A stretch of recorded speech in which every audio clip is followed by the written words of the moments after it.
Bismillahirrahmanirrahim. Assalamualaikum warahmatullahi wabarakatuh. Alhamdulillah rabbil alamin. Salatu wassalamu ala asyrafil anbiya'i wal mursalin wa ala alihi wa sahbihi rasulillahi ajmain. Rabbi shrah li sadri wa yassir li amri wahlul 'uqdatam min lisani yafqahu qawli.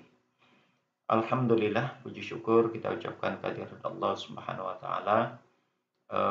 Hari ini Allah masih memberikan kita kesehatan, masih memberikan kesempatan untuk beribadah kepadanya, dan juga masih memberikan nikmat dan karunia kepada makhluk dan umatnya. Salawat dan salam kepada Nabi Allah Muhammad sallallahu alaihi wasallam.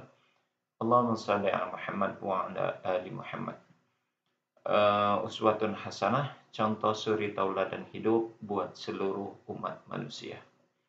Saudara sekalian, bincang-bincang kita hari ini berkaitan tentang mukjizatnya Yesus alaihi salam dalam hal ini. Saya maunya atau dua kalimat Isa al-Masih ataupun Yesus alaihi salam. Saudara, berkaitan dengan mukjizat Nabi Isa atau mukjizatnya Yesus itu ada beberapa terdapat di dalam Alkitab maupun di dalam Al-Quran. Salah satunya adalah menyembuhkan orang yang mengidap penyakit kusta. Di salah satu keyakinan ataupun teologisnya saudara-saudara kita yang beragama Kristen, bahwasanya dengan kemampuan Yesus mampu menyembuhkan penyakit kusta, ya, orang-orang yang menderita penyakit kusta, ini menjadi salah satu alasan, menjadi salah satu bukti dan alasan bahwasanya Yesus itu adalah Tuhan. Jadi dengan memiliki kemampuan dapat menyembuhkan orang yang memiliki atau mengidap penyakit kusta, maka itu adalah kemampuan hanya yang dimiliki oleh Tuhan. Itu yang diyakini oleh saudara-saudara kita yang beragama Kristen, ya. Dan itu menjadi salah satu syarat kenapa Yesus itu dipertuhankan. Masih banyak lagi mukjizat-mukjizat lainnya yang dijadikan alasan kenapa lantas Yesus itu dipertuhankan. Saudara sekalian, berkaitan dengan mukjizatnya Yesus tersebut, sebetulnya sih para nabi semuanya memiliki mukjizat, ya. Para nabi pada umumnya memiliki mukjizat, dan mukjizat itu bukan bersumber dari dirinya. Nah, ini yang perlu kita catat. Mukjizat bukanlah bersumber dari diri nabi tersebut tanpa campur tangan Allah, bukan begitu. Mukjizat itu pada dasarnya adalah kelebihan ataupun sesuatu yang datangnya dari Allah, yang diberikan kepada utusannya, yakni Nabiullah, Nabi dan Rasulnya, untuk membantu dakwahnya di dalam meyakinkan umatnya dalam menyampaikan syariat yang diperintahkan oleh Allah kepada umatnya tersebut. Nah, berkaitan dengan pembicaraan kita terhadap mukjizatnya Yesus yang mampu menyembuhkan orang yang mengidap penyakit kusta, saya memegang dua Alkitab. Ini yang bersumber dari LAI, yang isinya Alkitab ini merupakan Perjanjian Lama dan Perjanjian Baru. Perjanjian Baru ini ditulis oleh yang diyakini mereka itu adalah murid-muridnya Yesus, katanya. Nah, ini, ya. Sementara yang ini Injil Barnabas yang ditulis oleh Barnabas sendiri, yang sebenarnya ini tidak diterima, ya, ditolak oleh saudara-saudara kita yang beragama Kristen. Padahal kalau kita perbandingkan, saudara, ya, saya kadang tidak habis pikir. Yang ini diterima, yang ini, yang Alkitab LAI ini diterima, padahal notabene isinya, baik itu Markus, Matius, Lukas, maupun Yohanes, keempat-empatnya tidak satu pun menjadi murid Yesus. Dan keempat-empatnya, ya, itu tidak pernah berjumpa dengan Yesus, begitulah. Tapi ironinya mereka yang berempat itu menulis Alkitab ini itu diyakini itu firman-firman firman Tuhan atau yang notabene dari Yesus gitu. Padahal mereka tidak pernah jumpa dan tidak pernah menjadi murid Yesus. Sementara Barnabas hidup sejaman dengan Yesus, dia murid Yesus, dia temannya si Yesus, dan hidup sama-sama di kota Nazaret. Ya, dia murid Yesus. Ironinya, yang ini malah justru ditolak. Padahal perkataan-perkataan Yesus yang sebenarnya banyak dituangkan di dalam Injil Barnabas.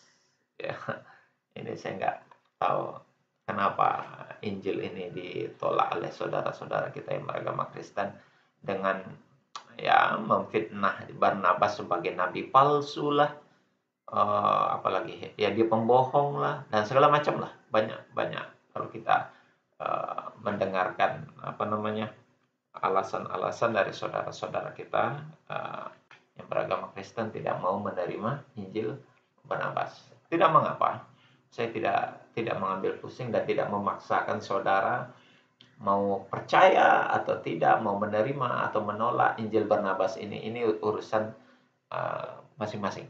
Baik. Namun perlu rasanya diungkap dan disampaikan isi-isi yang ada di dalam Injil Barnabas ini, ya. Dan itu mungkin nanti bisa menjadi salah satu kenapa alasan yang mereka menolak dan tidak menerima Injil Barnabas, gitu ya. Baik, saudara, kita langsung saja berkaitan dengan materi kita tentang mukjizat Yesus, berkaitan tentang penyembuhan Yesus dari menyembuhkan orang yang mengidap penyakit kusta. Di dalam teologinya umat Kristiani atau orang Kristen, saudara-saudara kita yang beragama Kristen, penyakit kusta itu, ya, Yesus menyembuhkan penyakit kusta itu menjadi salah satu alasan kenapa Yesus itu bisa diyakini salah satu memiliki unsur ketuhanan, begitu ya, diyakini memiliki unsur ketuhanan karena dia mampu menyembuhkan penyakit kusta. Hanya Allah, hanya Tuhan saja yang mampu menyembuhkan penyakit itu, sehingga dan Yesus mampu berarti Yesus Tuhan. Nah, itu keyakinan terlalu simpel, begitu ya. Baik, saudara, kita akan mencoba melihat isi dari ini isi dari Injil Barnabas. Saya sudah screenshot isi dalam kitab ini di halaman 10, itu di dalam pasal yang ke-11 ada ayat yang ke-30 dan 31. Nah, ini saya sudah screenshot dan saya tayangkan. Kita baca bersama-sama. Judulnya di sini adalah Yesus dengan mukjizat menyembuhkan seseorang berpenyakit kusta dan pergi masuk ke Yerusalem. Kita baca ayatnya, saudara. Sedang Yesus turun dari bukit itu untuk pergi menuju Yerusalem, telah menemukan seseorang berpenyakit kusta yang dengan firasat ilham, ya, telah mengetahui Yesus menjadi seorang nabi. Ingat ini, lihat, Yesus menjadi seorang nabi. Dalam Injil Barnabas dikatakan Yesus itu, banyak ayat di sini membukakan bahwasanya perkataan dengan ketika Barnabas menceritakan tentang Yesus, sering dikatakan di sini adalah dia tuh hanya seorang nabi. Contoh yang lain itu ada di dalam surat yang pasal yang ke-10 ayat yang ke-29 juga dikatakan begini. Bunyi ayat itu saya bacakan saja. Yesus setelah menerima wahyu ini lalu mengetahui bahwa ia adalah seorang nabi yang telah diutus kepada Bani Israel. Nah, jadi itu di ayat lain itu, saudara. Nah, di ayat ini nanti ada juga. Kita kita lanjut. Oleh sebab itu, dengan air mata ia memohon sambil berkata, Yesus, Engkau putra Daud, limpahkanlah belas kasih kepadaku. Lalu Yesus menjawab, apakah hendakmu, saudara, bahwa aku akan melakukan bagimu? Kemudian orang yang berpenyakit kusta itu menjawab, orang yang berpenyakit kusta itu menyaut, Tuan, berilah aku kesehatan. Kata-katanya di sini Tuan, bukan Tuhan. Lihat, kata-kata Tuan itu berarti panggilan yang dilakukan oleh seseorang kepada orang yang secara strata, secara kedudukan itu sangat tinggi, orang yang tinggi dan dihormati begitu. Ya. Tidak ada kata-kata Tuhan di situ. Dipanggil dengan kata-kata Tuan, sama seperti seorang budak memanggil tuannya. Nah, itu kata-kata Tuan, sama seperti itu. Atau dia Lord dalam bahasa Inggris itu dalam kategori maknanya Yesus itu mencapai tingkat Lord, bukan God, begitu. Ya, jadi ingat, Tuan, berilah aku kesehatan. Itu permintaan orang yang berpenyakit kusta dengan memanggil Yesus dengan kata-kata Tuan. Ya, kita lanjut di ayat yang berikutnya. Apa perkataan Yesus atau apa jawaban Yesus? Sebelum kita membaca jawaban Yesus, lihat ini di judul di atas. Dakwah pertama oleh Nabi Isa Al-Masih judulnya. Ya, saya ulangi, dakwah pertama oleh Nabi Isa Al-Masih. Di dalam Injil Barnabas, Yesus tidak dipanggil sebagai Tuhan, tapi sebagai Nabi Isa Al-Masih. Ya, sebagai Nabi Isa Al-Masih. Jadi bukan Tuhan dia. Baik, kita lanjutkan. Apa jawaban Yesus setelah ada orang yang meminta disembuhkan dari penyakit? Nih jawaban Yesus. Di dalam Injil Barnabas dituangkan. Yesus mencelanya lalu berkata, kamu adalah bodoh. Berdoalah kepada Allah yang telah menciptakan engkau. Nah, lihat. Yesus justru menyuruh orang yang berpenyakit kusta itu untuk berdoa, memohon kepada Allah. Yang notabene Allah itu yang dimaksud adalah yang menciptakannya, yang menciptakan orang tersebut. Maka di sini perkataan Yesus itu menjelaskan bahwa dia tidak Maha Pencipta dan dia tidak ada unsur ketuhanan. Kalau dia Tuhan, harusnya dia langsung tidak menyuruh orang berpenyakit kusta itu untuk meminta kepada Allah, minta kepada dirinya. Sudah betul yang dilakukannya tadi untuk meminta kepada Yesus. Tapi kata Yesus, kamu bodoh. Berdoalah kepada Allah yang telah menciptakan engkau, kata Yesus. Ini mengindikasikan bahwasanya Yesus bukan Allah dan Yesus bukan Sang Pencipta. Kita lanjutkan. Dan dia akan memberi engkau kesehatan, kata Yesus. Dia ini siapa? Allah. Ya, berdoa kepada Allah karena dia yang akan memberi kesehatan. Maksudnya Allah yang akan memberi kesehatan. Karena aku adalah seorang manusia. Jelas pengakuan Yesus di dalam surat Barnabas pasal 11 ayat 30 ini dikatakan, aku, kata Yesus, adalah seorang manusia. Jadi dia bukan Tuhan. Di dalam kitab Injil Barnabas ini dinyatakan dengan jelas, pengakuan Yesus bukanlah Tuhan. Aku adalah seorang manusia biasa. Seperti engkau, katanya nih, lihat di akhir ayat yang ke-30. Aku adalah seorang manusia, seperti engkau. Ini yang ditakuti oleh saudara-saudara kita yang beragama Kristen. Ketika dia membuka Injil Barnabas ini, mereka akan menemukan banyak pengakuan-pengakuan Yesus bahwa Yesus itu adalah hanya seorang nabi. Nabiullah. Bukan Allah, bukan Bapa, bukan Tuhan. Tapi dia utusan. Nah, itu. Kita lanjut, saudara. Orang yang berpenyakit kusta itu menjawab, saya tahu bahwa engkau Tuhan adalah seorang manusia. Nah, dijawab oleh seorang penyakit kusta itu, bahwa engkau adalah seorang manusia. Aku tahu itu, begitu. Tetapi seorang yang suci, ya, utusan Allah.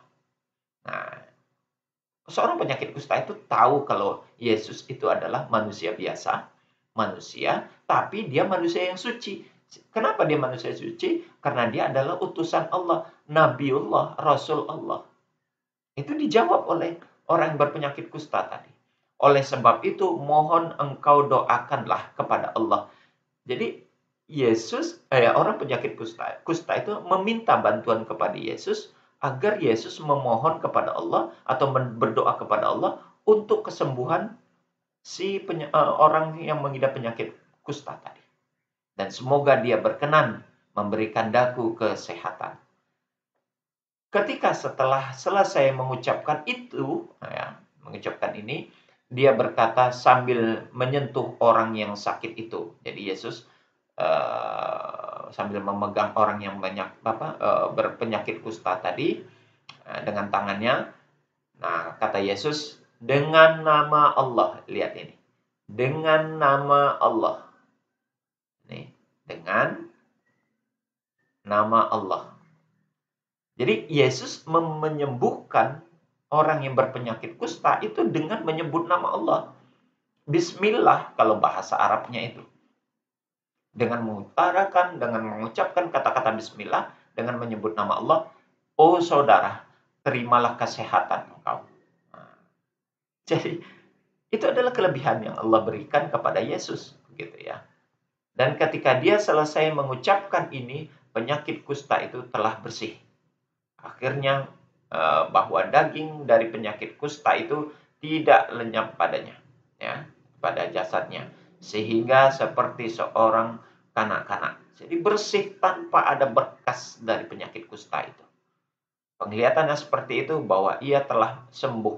Penderita kusta itu dengan suara lantang berteriak kuat, datanglah kemari Israel untuk menerima nabi itu yang telah diutus Allah kepada kamu semua. Nah, orang yang sudah disembuhkan penyakitnya, lalu dia berteriak, bersorak, menyeru kepada seluruh umat manusia, orang bangsa Israel, untuk datang kepada Yesus.